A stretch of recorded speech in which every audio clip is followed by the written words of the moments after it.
사무엘상 6장 19절로 7장 2절의 말씀입니다. 찾으셨으면 우리 교독하도록 하겠습니다. 벳세메스 사람들이 여호와의 궤를 들여다보니까 알게 그들을 치사 5만 70명을 죽이신지라. 여호와께서 백성을 쳐서 크게 살려하셨으므로 백성이 슬피 울었더라.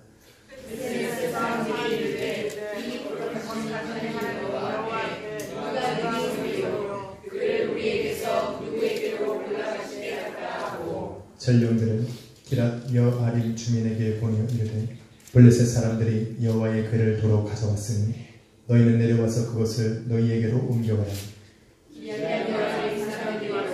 여호와의 궤를 옮겨 산에서 사는 아미라다의 집을 들여놓고 그의 아들 엘리야사를 거룩하게 구별하여 여호와의 궤를 지키게 하였더니. 같이 읽습니다. 궤가 기랏 여아림에 들어간 날부터 20년 동안 오래 있으리라. 이스라엘 온 족속이 여호와를 사모하리라. 아멘. 한번 인사합시다. 잘 오셨습니다.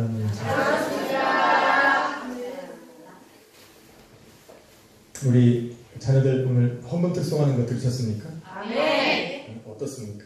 잘했습니다. 네, 은혜스럽죠? 아멘. 저 아이들이 이렇게 교회 안에서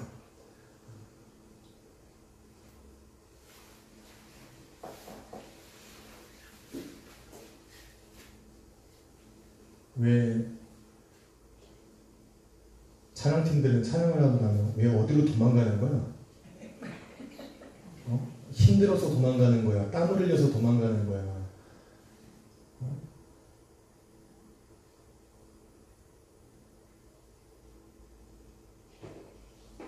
어디가 있는 거예요, 근데? 우리 교회가 굉장히 큰가 봐. 아니, 화장실은 왜 기도하기 전에 갔다 오는데 왜 도로 움직여?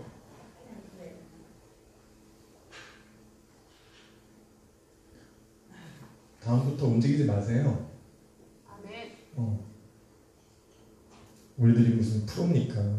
세상 음악하는 사람처럼 1부 끝나면 뒤에 가서 쉬다가 이렇게 오는 거 아니잖아요. 습관을 그렇게 들이면 안 돼요. 습관을 그렇게 들이면 자꾸 그렇게 해요. 좋은 말 하려고 했는데 취소.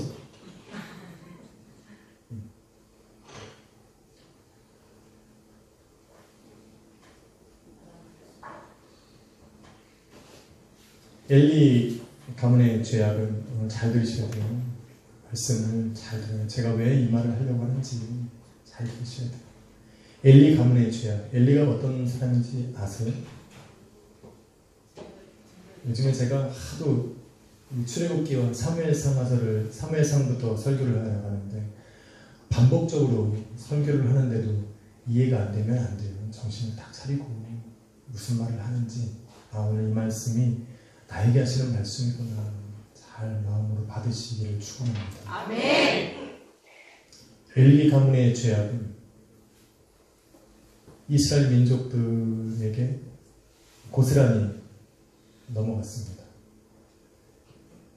하나님께서 엘리 가문을 이스라엘의 대표로 삼으시고 사사로 삼으시고 그를 통하여서 하나님 앞에 제사하고 이스라엘의 온전함을 위해서 일하라고 맡기셨는데 그들이 그렇게 하나님 앞에 온전히 서지 못할 때 그 가문이 하나님 앞에서 멀어질 뿐 제하여질 뿐만 아니라 그 모든 죄악된 아픔과 고난들이 누구에게로 넘어갑니까?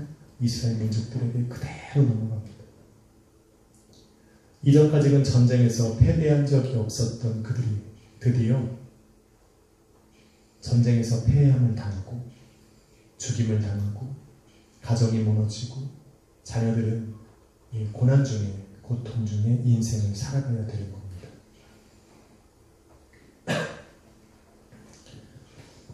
더 중요한 것은 그들을 지켰던 언약궤를 이방 민족들에게 빼앗김으로 말미암아서 이스라엘 민족들에게는 소망이 없는 겁니다. 그렇게 소망 없이 살아가는 것과는 반대로 그렇게 이스라엘 민족들이 하나님의 언약궤를 지키지 못한 그것이 하나님의 존재를 무너뜨리는 것은 아닙니다. 하나님께서는 당신을 스스로 존재케 하시는 분이라고 저는 설교했습니다. 맞습니까? 아멘. 하나님은 사실은 인간의 도움을 필요해서 존재하는 분이 아닙니다. 성경은 우리를 촛불을 켜야 밝혀지는 등이 아니라는 겁니다. 스스로 발해지는 하나님, 스스로 드러내시는 하나님, 그분이 하나님이에요. 우리는 진설병과 같이 저 등잔대에서 비춰지는 빛이 비춰질 때 우리는 우리 안에서 빛이 나는 사람들이 인간이지만 하나님은 스스로 빛나는 하나님이세요. 이걸 잃어버리면 안 돼요. 그래서 하나님께서는 당신의 언약궤를 가져간 그 블레셋 민족들에게 하나님이 스스로 당신의 존재를 보여주고 입증하는 그러한 시간들을 지금 갖고 계신 겁니다. 아멘.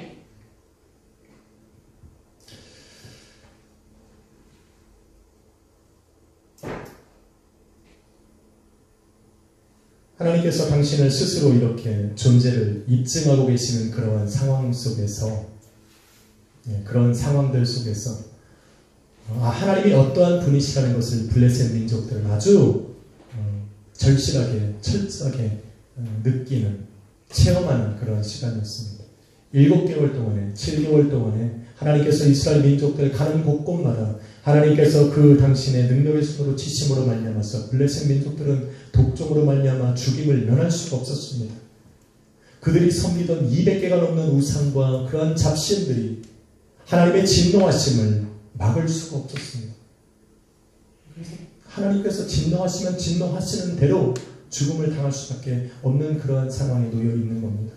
그래서 결국은 그들이 이 여호와의 언약궤가 원래 있던 이스라엘 땅으로 보내져야만 된다는 것을 깨닫게 된 것입니다. 그런데 참 잘 보세요. 7개월 동안에 여호와 하나님의 능력이 어떠하다라는 것을 깨달은 블레셋이 이스라엘 민족들에게 그 언약궤를 그대로 돌려보내주고 싶었겠냐라는 겁니다. 만약에 이 언약궤가 그들의 손에 딱 들어갔다라고 생각한다면 자신들이 더 이상 이익을 취할 수가 없는 겁니다. 그렇게 기름진 저 땅에 살아가고 있는, 하나님이 축복하셔서 살아가고 있는 저 이스라엘 민족들이 추수할 때마다 자신들이 가서 그들의 땅에 있는 것들을, 수확물들을 가지고 와야 되는데 여호와의 언약궤가 만약에 이스라엘 민족들에게 그대로 넘어간다면 감히 그들을 칠 수 있겠냐는 겁니다. 그래서 그들이 선택한 게 어디입니까? 그 에브론이라고 하는 처음 언약궤가 도착했던 거기에서 불과 13km밖에 떨어지지 않은 바로 이스라엘 근접 지역인 그 자그마한 동네, 그 벳세메스 땅으로 언약궤를 돌려보내는 겁니다. 원래는 실로에 있어야 되잖아요. 그죠? 사무엘이 거하는 그 땅으로 보내야 되는데 그렇게 안 보냅니다. 자기들과 가장 가까운 곳 벳세메스라고 하는 그 조그만 동네로 이렇게 보내는 겁니다. 그래서 소가 어디로 와요? 벳세메스로 향하여 쫙 간 거예요.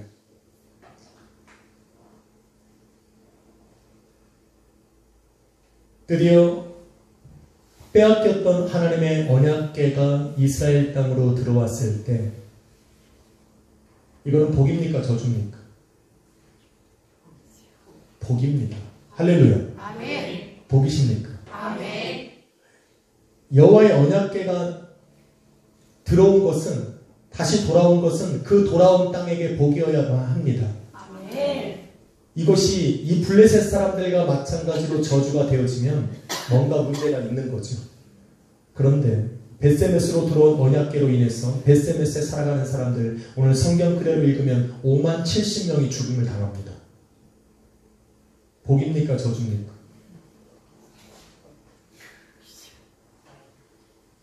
5만 70명이 죽임을 당하는 이 역사가 그 언약궤 때문에 일어나는 겁니다. 하나님이 왜 그들을 죽이셨을까? 성경은 너무나도 간단하게 그들이 여호와의 언약궤의 뚜껑을 열었기 때문에 죽임을 당했다라고 아주 간략하게 기록을 합니다. 하나님이 언약궤 뚜껑을 여는 것으로 당신의 백성 5만 70명을 죽였다라고 하는 것, 참 어떻게 보면 이해할 수도 없습니다. 어떻게 보면 우리가 그 자리에 있었다면 하나님, 그것이 뭔데 당신이 구원하신 그 백성들을 저렇게 많이 죽이기까지 하셔야만 했습니까? 라고 반문을 할 수도 있는 상황입니다. 자, 우리가 이 하나님의 행동과 또 오늘 본문을 온전히 이해하기 위해서는 성경을 먼저 알아야 합니다. 하나님께서 왜 그렇게 하셔야만 했을까? 우리가 먼저 알아야 되는 것은 이 번제, 속죄제와 언약궤에 담겨진 언약궤에 관한 하나님의 말씀, 곧 율법을 우리는 조금 알아야 합니다. 그렇지 않고는 본문을 온전히 이해할 수가 없습니다. 여호와께 드려지는 번제물에 관한 말씀을 살펴보면 레위기 1장에 아주 잘 나타나 있습니다.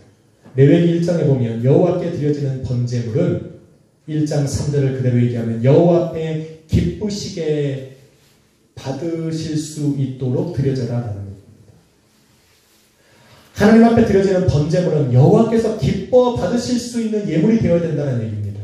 하나님이 어떤 예물을 기뻐하시냐면 잘 들으셔야 돼요. 레위기 1장을 쭉 읽어가다 보면 하나님 앞에 드려지는 그 번제물은 흠이 없는 숫소나 숫양이나 숫염소여야 한다는 겁니다. 너네 잘 들어야 돼. 나중에 다 구약지나 다 나와요. 그 흠없는 뭐라고요? 숫소여고 숫양이나 숫염소여야 되고 그것을 내가 구별하였으면 그 머리에 번제물에 올려드리기 전에 그 머리에 손을 얹고 안수해야 됩니다. 그리고 그렇게 안수했다라고 해서 바로 드려질 수 있는 것이 아니라 그 제물들을 어떻게 합니까? 드려지는 사람은 구별되어 있습니다. 누가 드려집니까? 제사장으로 거룩하게 구별된 사람들에 의해서 드려져야만 합니다. 더 나아가서 더 조금 쉽게 얘기하면 그 번제단에 쓰여지는 번제물을 태워드리는 그 불도 인간이 만들어낸 불이 아니라 하나님께서 허락해 주신 그 불이어야 됩니다. 이렇게 번제물로 드리는 속죄제는 굉장히 엄격한 겁니다. 왜? 죄를 사하는 거니까. 할렐루야. 아멘. 자, 그런데 오늘 본문에 나오는 벳셈에서 사람들이 드린 속죄제는 어떻습니까? 여러분 본문을 이렇게 가만히 가시면 사무엘상 7장 14절을 한번 같이 읽어보도록 합니다. 시작. 죄송합니다. 6장 14절이에요. 시작.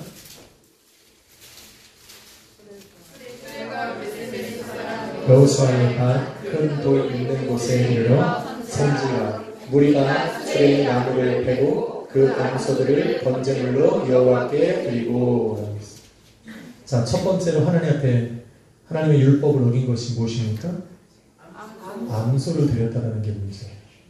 하나님께는 절대로 암소를 드릴 수는 없습니다. 그것도 더군다나 젖이나는 소, 송아지를 지금 막 태어난 송아지를 가지고 있는 소로는 하나님께 드릴 수가 없어요. 하나님께서 당신 앞으로 나올 때 세상 근심 걱정하는 것을 번제물로 드릴 수가 없다는 얘기입니다. 여러분 이 자리에 나와서 우리가 신령과 진정으로 나를 거룩한 산 제물로 드릴 때, 산 예배로 나올 때 가장 중요한 것은 내 마음속에 염려와 근심이 있으면 하나님께 받으실 만한 제물이 될 수가 없다는 것을 반드시 알아야 돼요. 아멘. 여호와의 전에 나와서 내 자신을 태워서 예배할 수 있는 그것은 숫소여야 돼요. 근데 암소를 잡아 드렸죠. 더군다나 누가 드렸다고 말합니까? 성경은 그들이 뭐라고 말해요? 제사장들이 드렸습니까? 아니요. 제사장은 레위인들은 그 다음에 15절에 나와요. 레위인들이 드린 것이 아니라 처음으로 수레를 받은 무리들 중에 있는 사람들이 그 수레를 장작을 패서 번제물에 놓을 장작을 삼고 그 위에 놓았단 말입니다. 하나님의 율법에 맞는 것이 하나도 없습니다. 그렇기 때문에 이것은 하나님 앞에 속죄제가 될 수가 없는 겁니다.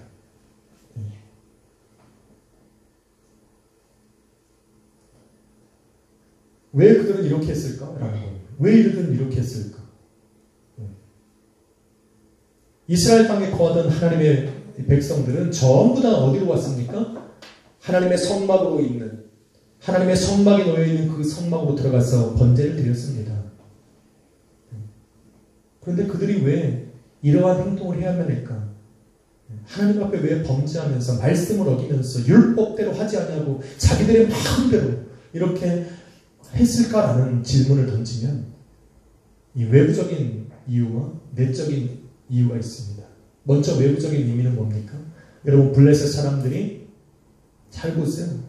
제가 지금 무슨 말을 하려고 하는지.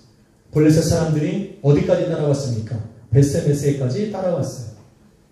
벳세메스로 그 두 소가 수레를 끌고 어디까지 올 때까지? 벳세메스로 들어올 때까지 그들도 따라왔습니다. 자, 그리고 그들이 언제 갔습니까? 14절과 15절과 16절 한번 읽어볼게요. 시작! 블레셋 다섯 방백이 이것을 보고 그날의 에그론으로 돌아갔더라. 이것이 뭡니까? 바로 그들이 수레를 가지고 갔을 때 그들이 그 수레에 장작을 패서 그 암소를 번제물로 드리는 것을 보고 레위인들이 또한 그 법궤를 수레에서 내려서 또 자기들이 가져간 그러한 재물들 그 금지와 또 독종들 금으로 만든 독종들을 갖다가 전부 그 궤를 내려서 돌 위에 올려놓고 번제와 다른 재물지 다른 제사를 드리는 것을 바라보고 난 후에 어디로 돌아갔습니까? 자기의 땅으로 돌아갔다는 얘기입니다. 다시 말해서 그 암소들이 끌고 온 그 수레를 가지고 지금 왜 그들이 그렇게 하나님의 말씀에 율법에 어긋나면서 불구하고 그들을 그렇게 번제물을 속히 드릴 수밖에 없냐면 블레셋 사람들이 그것을 가지고 뒤따라왔어요. 자, 블레셋 사람들은 어떻게 합니까? 그 소가 다른 곳으로 흩어지지 않냐고 정확하게 벳세메스로 향하였다면 이것은 자기들에게 닥쳐진 이러한 재앙들이 누구로부터 왔다는 걸 압니까? 하나님으로부터 왔다는 것을 인정할 수밖에 없는 상황이었어요. 그래서 이것에서 벗어나는 방법도 하나님 앞에 번제함으로 자기들이 이러한 재앙에서 벗어날 수 있다는 것을 깨닫게 된 겁니다. 자, 그들이 이 두 소에다 끌려서 이 수레에다가 언약궤를 집어넣어서 지금 벳세메스로 향하고 도착했을지라도 지금 저 독종으로 누가 죽어갑니까? 자기들의 형제 자매가 죽어가고 있는 거예요. 지금 블레셋 지역에 있는 그 다섯 지역에 있는 그 민족들이 지금 죽어가고 있는 이 상황 속에서 블레셋의 방백들은 얼른 뭡니까? 이 저주에서 벗어나고 싶은 거예요. 빨리 벗어날 수 있도록 그들에게 재촉했습니다. 이 벳세메스 사람들에게 얼른 자신들을 대신해서 여호와 하나님 앞에 번제를 드려라. 그렇게 강요했어요. 억압했어요. 강압적으로 그들로 하여금 드리게 한 겁니다. 그래서 그들은 번제단을 빨리 쌓고 그 앞에 불을 떼워서 그것을 이 암소를 잡아서 번제를 드린 겁니다. 이게 바로 외부적인 이유예요. 자, 그렇다고 해서 여러분 하나님 앞에 말씀을 어겨서까지 그렇게 해야 합니까? 근데 그들은 왜 그렇게 했을까? 이 내적인 이유가 있다는 겁니다. 내적인 이유가 뭡니까? 재미없습니까? 이게 역사적인 거 하니까 너무 재미없어요?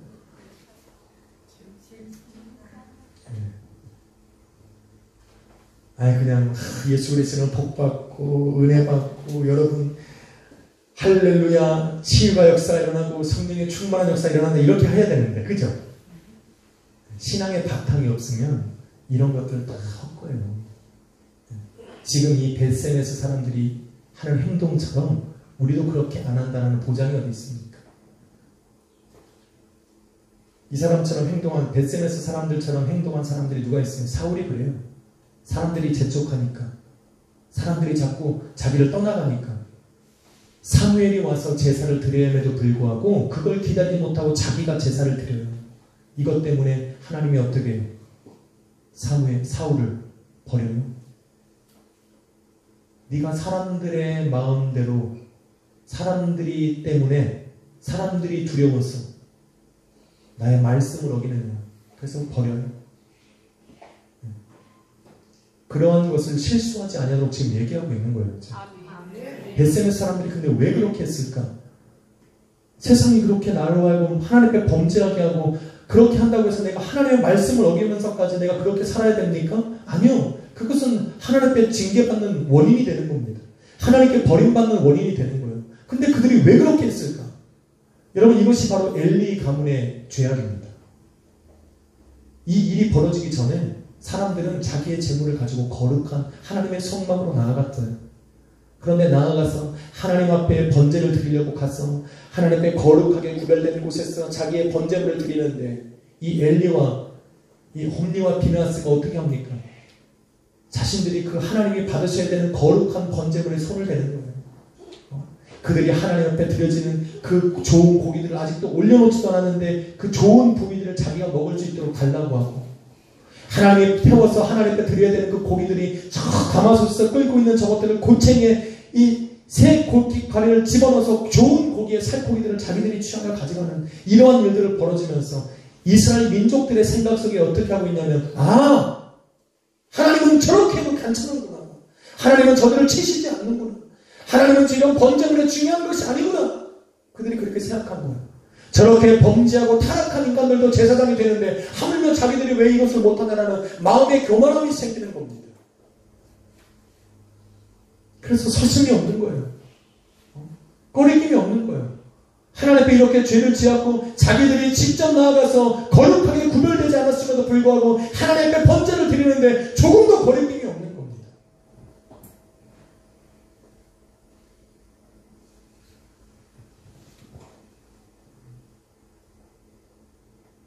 참 세상은 하나님을 두려워하지 않는 사람들이 많아요. 여러분도 왕같은 제사장, 나도 왕같은 제사장. 맞습니까? 그러나 맡은 바 책임이 달라요.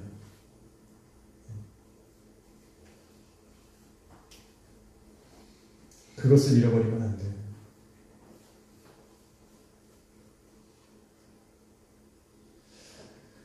간증 하나 할까요? 예전에 제가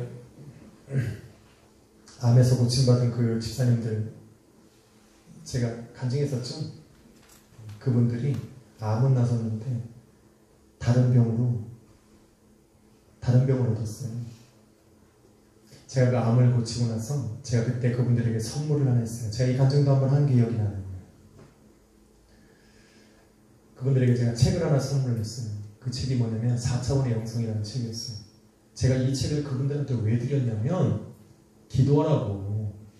할렐루야. 아멘. 고침을 받았으니까 하나님이 고쳐주셨으니까 고침받은 그 삶을 마음으로 품고 그러한 삶을 살아가라고. 이게 4차원의 영성이에요. 4차원의 영성은 다른 게 아닙니다. 하나님께서 내게 열어주실 그 삶을 내 마음에 품고 그것을 놓고 품고 기도하라는 거예요. 바라보고. 할렐루야. 주여 주시옵소서가 아니라 하나님 그것을 주심에 감사합니다라고 살아가는 게 4차원의 영성이에요. 하나님 이거 주세요 저거 주세요 하고 기도하는 사람은 평생 가야 그곳에 이를 수가 없습니다. 하나님이 내 삶에 좋은 것으로 예비하시고 준비하셨다는 믿음을 가지고 그것을 바라보고 나아가는 사람이 쟁취하는 거예요. 그래서 내 인생에 하나님 어디까지 하셨는지 우리는 몰라. 근데 그걸 꿈꾸고 기도하는 거예요. 자, 근데 그 현실로 오지 않아도 하나님이 내 삶에 이루어놓고 계획하게 하셨구나라는 그 기도를 통해서 바라온 저 하나님의 놀라운 보이지 아니하시는 하나님의 뜻을 내 마음에 품고 나는 그 자리에 서서 하나님을 찬양하고 그렇게 살아가는 겁니다. 아멘. 이게 4차원의 영성이에요. 이것을 하지 못하면 안 돼요.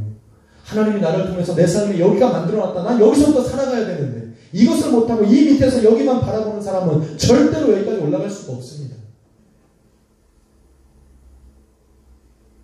할렐루야. 아멘. 여러분 교회에 향한 꿈도 비전도 마찬가지입니다. 여러분이 교회를 향해서 어떠한 꿈을 가지고 오시냐에 따라서 교회는 거기까지 가는 거예요. 아멘. 거기서부터 시작되는 거예요. 아멘. 여러분 교회 부흥이 왜 안 됩니까? 그렇게 세미나를 갔더니 그 강사 목사가 한 말이 있어요. 그게 목사의 한계라는 거예요.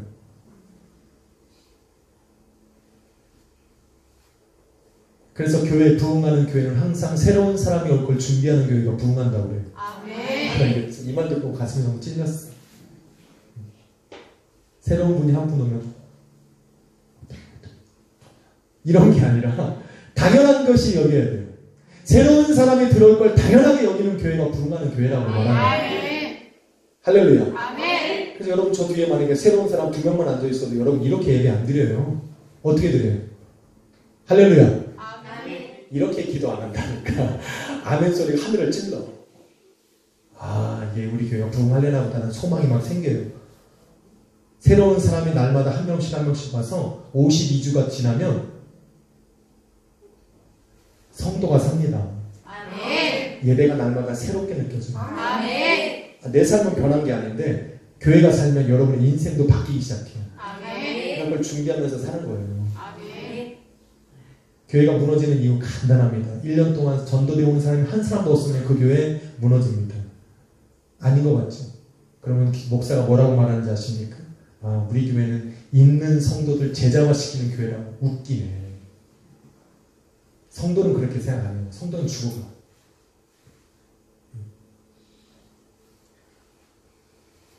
목사의 생각뿐이에요. 저는 여러분이 제자화시킬 마음이 없습니다. 새로운 사람 전도해 오십시오. 저도 전도하겠습니다. 할렐루야.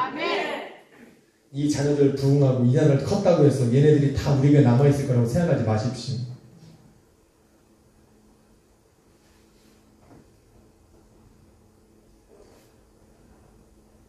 어디까지 하다가 여기까지. 내적인 이유가 그래요. 엘리, 그분이, 간증하다 말았네요. 그분이 그거를 하다가 갑자기 그 책을 읽고 나와서 무슨 말을 하는지 아십니까? 나도 능력받았으니까 이제 목사님 기도 안 해주셔도 된다는 거예요. 그리고 이분이 집에서 뭐를 했냐면 남편을 놓고 기도하다가 남편이요? 눈이 실명이 됐어요. 이거 참 무슨 일이 아니에요. 아니 저는 그러라고 그 책을 준 것이 아닌데 이분이 그 책을 읽고 득도하신 거야. 그 득도가 뭔지 아세요? 자기도 능력받았다라는 거예요. 내게 치유가 일어났으니 성령이 나를 사로잡아서 자기의 치유의 은사를 주었다라는 거예요. 그래서 남편을 놓고 자녀를 놓고 권사님을 놓고 기도하기 시작하다가 남편이 실명이 됐어. 왜 실명이 됐는지 저도 모르죠.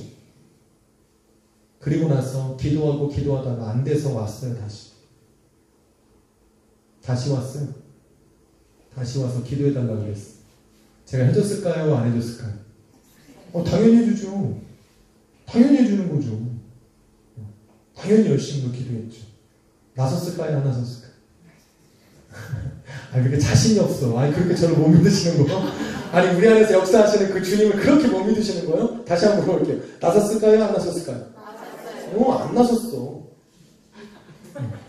나섰다고 그러셨어요? 역시 최고예요. 저를 그렇게 잘 봐주시니 얼마나 감사해요. 안 나섰어요. 그거 났는데 3년 걸리셨어요.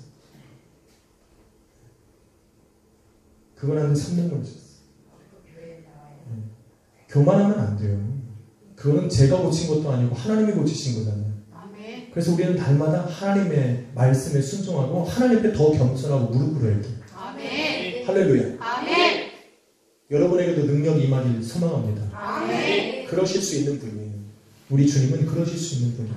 성령의 능력이 임하면 치유의 역사가 일어납니다.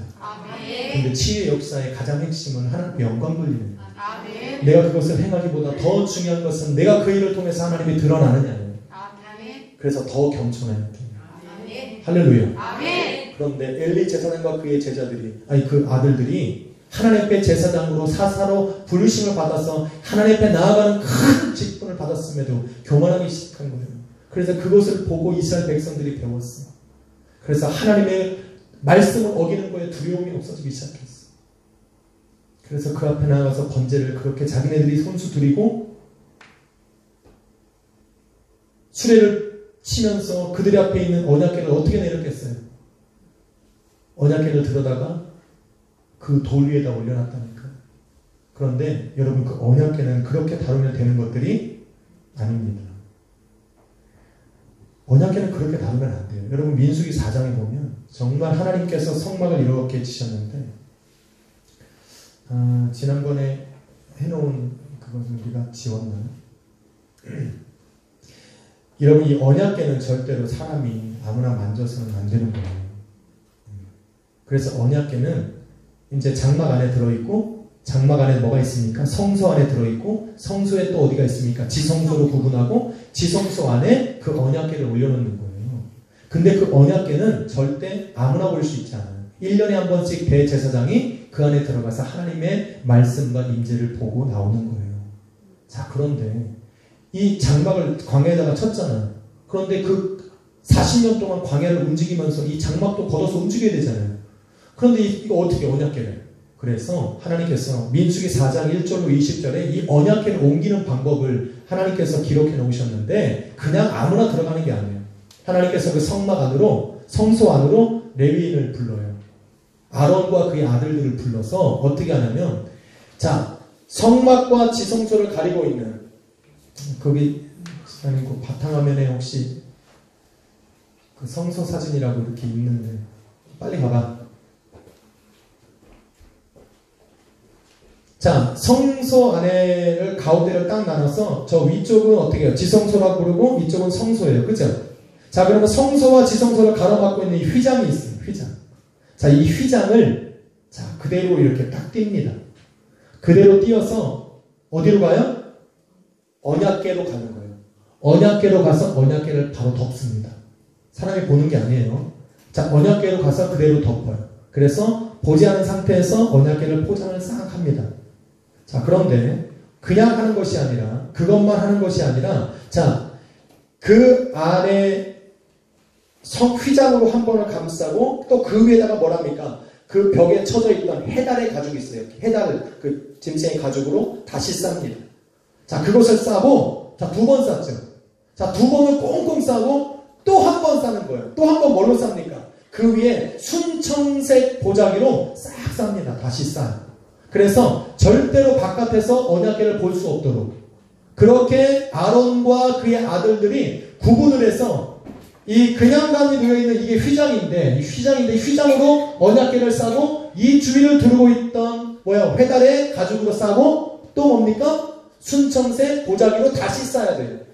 자, 그리고 레위 이 아론과 제사장들이 이 언약궤를 전부 다 꽁꽁 싸매면 그리고 나서 이스라엘 민족들 이 진영에 치고 있던 이스라엘 민족들 중에 이 레위 족속 중에 고핫 자손들을 하나님께서 구별하셔서 이 성물들을 옮기도록 구별하신 분들이에요. 자, 구별하신 분들이 드디어 이렇게 꽁꽁 싸놓은 이 지성소 안으로 들어와서 언약궤를 메고 나가는 겁니다. 자, 그런데 이렇게 아무리 쌌어도 언약궤 자체를 만질 수는 없습니다. 언약궤를 만질 수 없어요. 그래서 언약궤 옆에 긴 채를 만들어서 그 채 끝을 들을 수밖에 없도록 만들어 놓은 겁니다. 이렇게 언약궤는 건드려서도 안 되고 그것을 봐서도 안 돼요. 이렇게 엄중한 하나님. 그래서 민수기 4장 15절에 뭐냐면 너희가 성물을 만지지 말라. 그들이 죽으리라. 라고 말하셨어요. 분명히 말씀하셨어요. 또 민수기 4장 20절 말씀에 너희가 잠시라도 들어가서 성소를 보지 말라. 그리하면 너희가 죽임을 당할 것이다. 분명히 하나님이 말씀하셨는데 지금 이 베세메스 사람들이 하나님의 율법을 또 하나님께서 지정하신 그 언약궤에 말씀하신 관한 그런 율법들을 엘리와 그의 자녀들을 통하여서 잃어버렸던 그런 위험성이 떨어지니까 자기들이 나가서 직접 제사를 드리는가 하면 그 수레에 올려졌던 그 언약궤를 자기들의 손으로 어떻게 합니까? 그 부정한 손으로 돌에다 올려놓고 이제는 그것도 부족해서 한 번 여호와의 말씀을 향한 이러한 이 부정적인 생각이 들어가면요 하나님에 대한 위험이 떨어져요. 그래서 그 뚜껑을 열었어. 열고 이렇게 확 보니까 어떻게 됐어요? 그 안에 뭐가 들었는지 옆에 사람한테 말도 하기 전에 죽임을 당하는 거예요. 이래서 제가 말하는 거예요. 한 지역에 속해 있는 그 엘리 가문의 대표가 하나님 앞에 범죄하면 그 사람들은 자기들만 죽는 것이 아니라 그들이 속해 있는 사람들과 자녀들과 가문뿐만 아니라 모든 사람들이 이렇게 하나님 앞에 범죄하는 요인을 만드는 거예요. 그리고 생각하니까 목사가 참 중요합니다. 저도 열심히 살겠습니다. 열심히 살겠습니다. 하나님 앞에 범죄하지 않으면 열심히 살겠습니다. 여러분도 열심히 사십시오. 한번 인사합시다. 당신도 열심히 사십시오. 이렇게 말하면 진짜 웃기잖아. 그러니까 이렇게 얘기해야 돼요. 저도 열심히 살겠습니다. 하나님 앞에 범죄하지는 말아야 돼요. 내가 내 가정의 믿음으로 지키는 내가 나라면 저는 정말 믿음으로 서 있어야 돼요. 비록 좀 백성들은 이스라엘 민족들은 좀 흔들릴지라도 엘리는 지켜주고 있어야 돼요. 그게 무너지면 이스라엘 민족들 전부 다 하나님 앞에 범죄하는 하나님 앞에 교만한 그런 일들을 행함으로 죽임을 당하게 되는 겁니다. 그렇게 베세메 사람들이 하나님의 말씀을 어기고 할 때 몇 명이 죽었다고 그래요? 예, 근데 5만에 가로쳐 있죠. 사람들이 읽다가 이거 왜 5만에 가로쳐 있나 궁금할 거예요. 자, 원래 히브리 매뉴스크립트, 스크립처 이걸 보면요, 그 가로치고 5만이라고 써 있어요. 그런데 당시 고고학자들이 베세메스 땅을 이렇게 발굴을 해보니까 5만 명이 살 만한 지역이 아니에요. 몇 명이 살았는지는 몰라요. 그런데 5만 명 이상 살 수 있는 지역이 아닙니다. 그래서 이 5만이라고 하는 것은 보통 성경학자들이 이렇게 본 거를 이렇게 기록할 때 가로치고 5만이라고 하는 것들이 원문에 써 있는데 이 5만은 추가된 거로 봅니다. 그래서 5만을 빼야 돼요. 저도 이 5만을 빼야 된다고 생각하는 사람이에요. 그래서 70이 더 맞아요. 왜? 여러분 70이라고 하는 의미, 7이라고 하는 의미가 무슨 의미라고 했습니까? 완전한 숫자라고 얘기했어요. 자, 그래서 왜 70이어야 되냐면 그 여호와의 언약궤 안을 들여다본 모든 사람들이 죽임을 당했다라는 표현으로 일일이 셀 수 없잖아요. 한 명 죽고 2명 죽고 이걸 셀 수가 없어요. 그래서 그 안을 들여다봄으로 말미암아서 그 지역의 모든 사람이 죽었다라고 해야 돼요. 그래서 표현을 70으로 상징적인 의미로 써야 되는 겁니다. 그래서 70이 더 맞는 거예요. 그래서 이 5만은 그래서 뺀 거구나 라고 생각하시면 됩니다. 그렇게 중요하지 않은데 졸려 죽겠는데 이걸 왜 설명하냐고? 그래도 좀 알아야지. 가로를 왜 쳤을까? 성경을 읽으시다가 보면 궁금하시잖아요. 그죠? 해결이 되었으리라 믿습니다. 5만이 중요한 게 아니에요. 우리는 70명 죽은 게 아니라 그 안에 보면 안 되는구나가 중요한 겁니다. 보지 마십시오. 원래 봐도 되는데 주님이 보지 말라 했으니까 안 보는 게 좋은 겁니다. 그런데 그렇게 죽임을 당했잖아요. 그죠? 그런데 재밌는 것은 그 죽임을 당한 후에 베세메스 사람들의 반응이 더 웃겨요. 그 사람들이 뭐라고 말합니까? 오늘 여러분 읽은 6장 20절 말씀을 같이 한번 읽을게요. 시작! 베세메스 사람들이 이르되 이 거룩하신 하나님 여호와 앞에 누가 능히 서리요? 그를 우리에게서 누구에게로 옮겨가실게 할까? 하고 그랬어요. 자, 여러분 이 한국말 성경을 이렇게 보면 이 사람들이 이렇게 죽임을 당하는 걸 보고 거룩하신 하나님 앞에 감히 누가 서리요? 하나님 앞에 거룩하게 존경하면서 얘기한 것 같죠? 그게 아니라 이런 말을 우리가 이렇게 하나님 앞에 번제물도 드리고 번제, 속죄제도 드렸는데 그럼에도 불구하고 우리를 이렇게 죽이신 그 하나님을 도대체 누가 이 원어에 보면 서리요 라고 하는 이 단어의 의미는 누가 이거를 감당하겠느냐 하는 거예요. 그래서 어떻게 합니까? 보내야겠다라는 거예요. 자기네들은 이런 하나님을 섬길 수가 없다라는 거예요.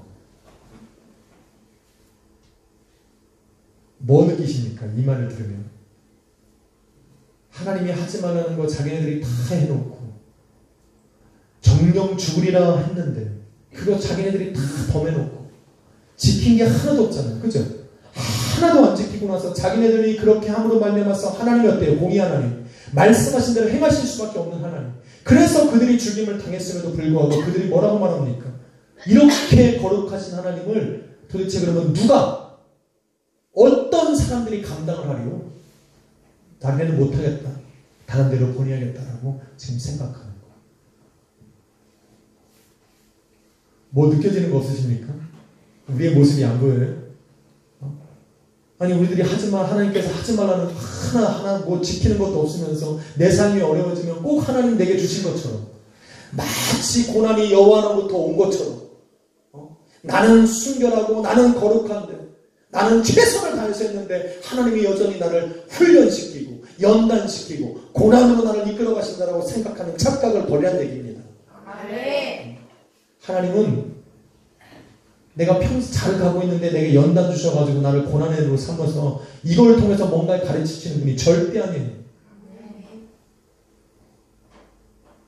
꼭 이렇게 말하는 사람들이 얘기할 때면 하나님은 거거라 에덴 동산 중앙에 선악과를 심어놓고 나보고 따먹게 하셔서 하나님 나를 이렇게 하시는 거 아니냐. 따먹으라고 놓은 게 아닙니다. 선악과를 놓기보다 더 아름답고 풍하고 먹기 좋고 보기 아름다운 것들이 생명나무들이 주렁주렁 열려있어요.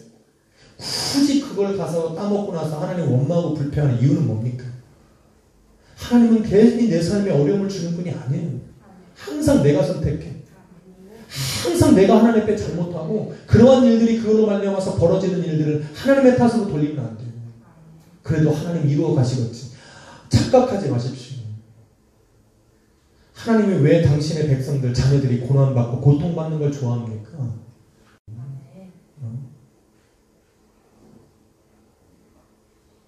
부모들은 혹시 모르죠. 얄미운 자식들, 애따 고생이나 해봐라 그러고 내몰죠. 하나님은 그런 분이 아니에요. 자기네들이 선택해놓고 그걸로 인해서 당하는 고난과 환난들을 하나님 앞에로 핑계를 돌리면 안 됩니다. 그때 우리가 해야 되는 건 뭐예요? 회개해야 돼요. 아멘. 하나님을 내게서 멀리 보내는 것이 아니라 그 자리에 무릎을 꿇어야죠. 아멘. 하나님이 내일 나를 징계하실 때, 나의 실수와 잘못으로 하나님 나를 책망하시고 나를 무너뜨리실 때, 우리가 그 자리에서 해야 되는, 하나님의 자녀들이 해야 되는 일들은 그 자리에 무릎을 꿇고 하나님께 회개하는 겁니다. 아멘. 이 언약궤를 통해서 내가 하나님의 징계받고 내 많은 친구들과 내 이웃과 형제와 부모들이 죽었다고 이 언약궤를 어디로 보낼까 내가 고민하는 것이 아니라 그 언약궤에 임재하신 여호와 하나님의 능력을 받으면 그 하나님 앞에 내가 회개해야 되는 거죠. 아멘. 할렐루야. 아멘. 근데 왜 이 언약궤를 다른 곳으로 보냅니까? 오늘 제목이 뭐예요? 언약궤를 소유하라. 언약궤를 소유해야죠.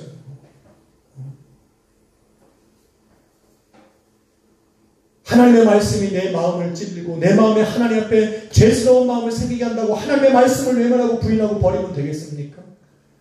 하나님 앞에 나와서 예배할 때마다 내 가슴이 더욱더 책망받고 하나님께 기도할 수 없고 찬양할 수 없다고 내가 벌써 다 버려야 합니까? 하나님이 내 영혼에 들어오셔서 나로 하여금 죄를 깨닫게 하시는 그 하나님의 말씀, 그 성령 하나님을 이제는 내가 귀찮다고 내가 버려야 합니까? 아니요. 저 언약궤를 앞에 우리는 뭐 해야 된다고요? 회개해야죠. 회개해서 저거를 내 소유 삼아야죠. 아멘. 맞습니까? 아멘. 그래서 이 벳세메스 사람들이 무지하는 거예요.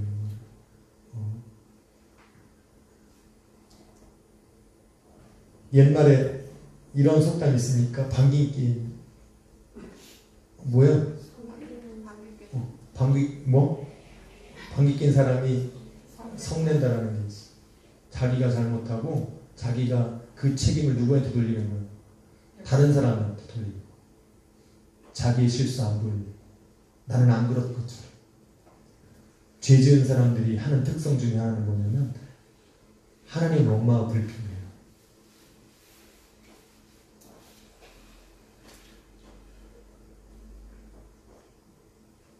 하나님을 떠나고 싶어요.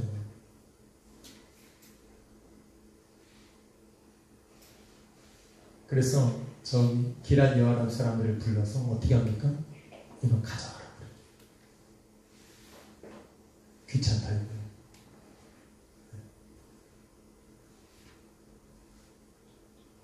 보내면 안 된다니까요. 아멘. 할렐루야. 아멘. 오늘 이 핵심이에요. 블레셋 사람들도 어떻게 해요? 블레셋 사람들도 자기에게 뭐하니까 하나님이 진노하시고 징계하시니까 이걸 돌려보내려고 하죠. 세상 사람들은 그래요. 무시하면 그만이에요. 하나님의 저 십자가의 능력을, 복음의 능력을 안 받으면 그만이에요.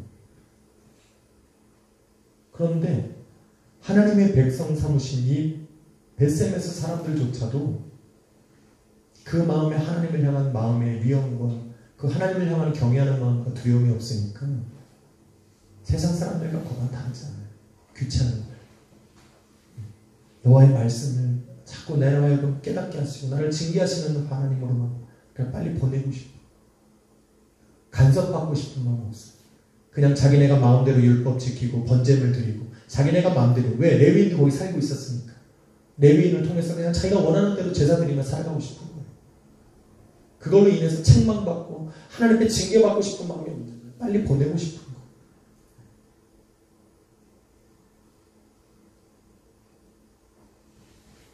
하나님의 진정한 임재하심은 항상 우리들의 마음속에 죄를 깨닫게 하는데 그때마다 성도가 해야 되는 것은 뭡니까? 붙들어야 돼요. 하나님의 말씀을 붙들어야 되고 내 안에 나를 죄를 깨닫게 하시는 그 성령 하나님 앞에 여전히 내 자신을 놓고 회개하고 나아가야 돼요. 아담과 하와처럼 범죄한 후에 하나님의 음성을 피하면서는 안 돼요. 안 그렇습니까? 주님 앞에 범죄한 베드로가 아무도 알지 못하는 자기 고향으로 내려가서 다시 업으로 돌아가는 거예요. 자기 육신의 삶으로 돌아가 버리는 거예요. 영적인 삶으로 하나님이 불어다 놨음에도 불구하고 육적인 삶으로 돌아가서 아무도 자기를 이제 예수 그리스도를 따르는 이 제자라고 아무도 알아보지 못하는 그곳에 가서 숨어 지내는 거예요.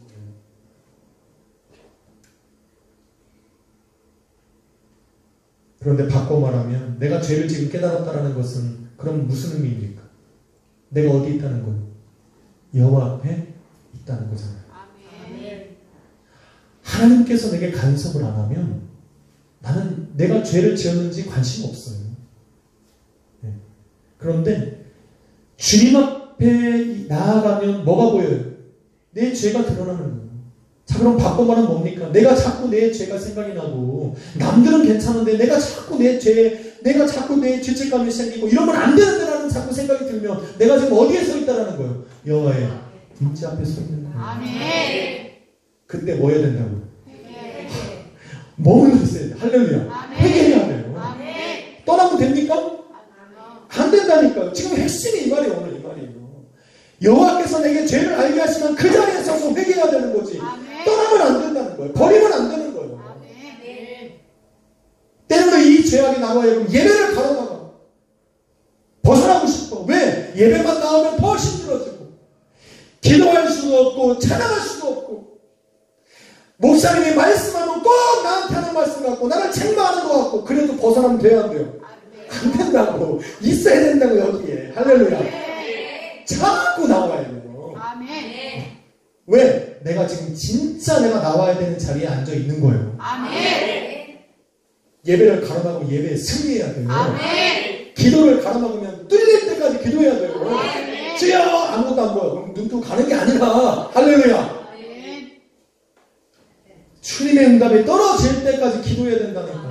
그 자리에서 승부를 봐야지. 언제까지 언약궤를 다른 곳으로 보낼 겁니까? 여호와의 영광 임재를 분명히 봤는데 체험했는데 그 자리에서 승부를 봐야죠. 저는 우리 찬양팀들 다 어른으로 바꾸고 싶어요. 제발. 우리 자녀들처럼 헌신된 애들이 없지만 저 아이들도 앞에 나와서 찬양 좀 하게 해. 집사님들 좀 찬양 좀 합시다. 제발 저 아이들 찬양 열심히 하고 저 자리에 올라가서 병들은 병아리 마냥 꾸벅꾸벅 조는 거 보고 싶습니까? 응? 여러분 보고 싶어요?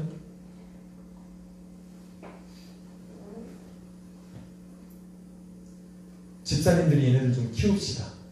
할렐루야. 아멘. 우리 신학생들과 손잡고 한번 키웁시다. 아멘. 저 어린 자녀들 여기 와서 이거 하는 거 좋습니까? 여러분들은 거기 앉아서 얘네들이 부르는 인도하는 찬양들 이렇게 은혜 받으니까 좋아요? 이런 아이들이 없지만 이런 아이들도 은혜를 받아야 되는데 얘네들은 이 앞에서 이거 하는 게 자기들의 신앙의 최고를 드리는 걸로 착각하고 있어. 이건 아무것도 아니라니까요. 이거는 하나님 나를 부르신 내가 하나님 앞에 드릴 수 있는 자리에 세운 거고 이 시간에 들어야 되는 건 여러분 뭐야? 말씀을 들어야 돼요. 아멘. 이 말씀 듣지 않으면 여러분 절대로 깨어지지는 못합니다. 말씀이 여러분의 심령에 차지 않으면 변화될 수 없어요. 얘가 나를 살립니까? 이게 뭔데? 이게 뭔데? 아무것도 아니에요. 이런 것들. 목사가 설교하는 게 뭡니까? 이걸로 내가 신앙생활을 유지합니까? 이건 아무것도 아니에요. 내가 하나님의 말씀에 내가 깨어지지 않으면 저도 죽습니다. 할렐루야. 아멘. 저와 여러분을 살리는 건 말씀이에요. 아멘. 그것 때문에 찬양하고 그것 때문에 기도하는 거예요. 아멘. 하나님 이 말씀 내가 가로막는 것이 없게 해달라고 기도하는 거예요.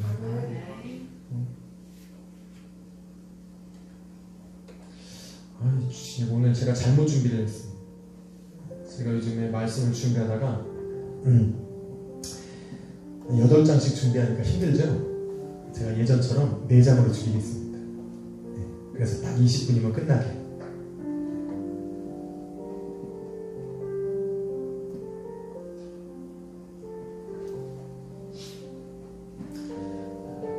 하나 재밌는 게 있어요. 주님이 어떤 분입니까? 주님이 고집이 셉니까? 여러분이 고집이 셉니까? 왜? 주님이 고집이 셉니까? 여러분이 고집이 셉니까? 여러분은 아무리 여러분 안에 들어오신 성령을 밀어내고 부인하고 벌쳐버리고 다른 데로 버리고 싶어도 주님이 안 가. 그럼 어떻게 됩니까? 인정하고 살아야죠. 그냥 모시고 살아야죠. 주님은 여러분이 아무리 외면하고 정말 왕따 취급하셔도 여러분의 인생에서 나가는 분이 아니에요. 그냥 밀어내려는 여러분만 힘들 뿐이지. 그래서 받아들이라는 거예요. 주님이 왜 안 가실까요? 동행하자고. 그냥 함께 살자. 함께 살아가면서 여러분 인도하고 싶으니까. 왜? 우리는 영원히 살아야 되니까. 이 짧은 100년 살면서 여러분이 자기를 외면하고 자기를 놓쳐서 영원한 생명 잃어버리는 게 주님이 싫으시니까 그냥 내 안에 거예요. 그런데 모셔드리고 환영하고 인정하지 않으면 역사는 없어요. 역사는 없어. 미안하지. 마지막 순간에 여러분 언약궤를 떨쳐보내는 이 벳세메스 사람들처럼 버려버리고 싶으면 한마디 고백하면 돼. 주님. 주님이라고 그러면 안 되지. 그걸 인정하는 거니까. 당신은 나와 상관이 없습니다. 나는 당신의 이 피와 상관이 없습니다. 나는 당신의 존재도 인정하지 않고 당신이 나를 구원하셨다는 걸 인정하지도 않고 그 어떤 것으로는 당신과 연관되고 싶은 거 없습니다. 나는 천국이 소용없습니다. 나는 이 땅에 살아가는 나의 삶이 전부라고 생각하니 당신이 이제 떠나가십시오. 믿지 않습니다. 라고 얘기하면 돼요. 그렇게 하시겠습니까? 한번 또 궁금해서 해보는 분들이 있어요. 그래도 떠나나 안 떠나나. 이런 건 시험을 볼 게 아니에요. 말도 하면 안 돼요. 힘들면 힘드는 대로 주님 앞에 엎드려 기도하는 거죠. 할렐루야. 주님이 함께 하시고 싶어 하니까 그 주님 앞에 설령 우리의 삶에 육신의 고난이 있어도 주님을 향한 믿음 마음을 놓지 말지. 설령 내 삶에 영적으로 내가 힘들고 어려워도 기도의 응답은 많이 멀어지고 더디 와도 주님을 향한 그 믿음만은 놓지 말잖아요. 왜? 주님 역사하실 거니까. 할렐루야. 아멘이십니까? 아이 입으로 해. 이게 너무 이렇게 그거 한 거 같잖아. 아멘하는 게 뭐가 어렵습니까? 할렐루야. 그래. 아멘할 때 역사 일어납니다. 네. 그래서 아멘하라는 거예요. 네. 하나님의 역사를 체험하십시오. 하나님은 죽이는 역사를 원하시는 분이 아니에요. 살리시는 역사예요. 하나님은 죽은 자의 하나님이 아니라 산 자의 하나님이에요. 살리시려면 뭐든지 하시는 분이에요. 심지어 자기의 생명을 버리시기까지 저와 여러분을 위해서 일하실 수 있는 분이 하나님이시잖아요. 그러니까 힘들고 어렵고 제가 생각나면 무릎 꿇고 회개하고 기도하고 할렐루야 다시 새 힘을 얻어서 주님 앞에 나아가는 겁니다. 그 하나님의 역사하시를 축원합니다. 인사하고 마칩시다. 당신은 하나님의 성도입니다. 한 번 더 인사합시다. 당신은 주님의 자녀입니다. 믿음을 포기하지 마십시오. 아니 좀 확실하게 좀 해주자. 할렐루야. 자, 믿음을 포기하지 마십시오. 할렐루야.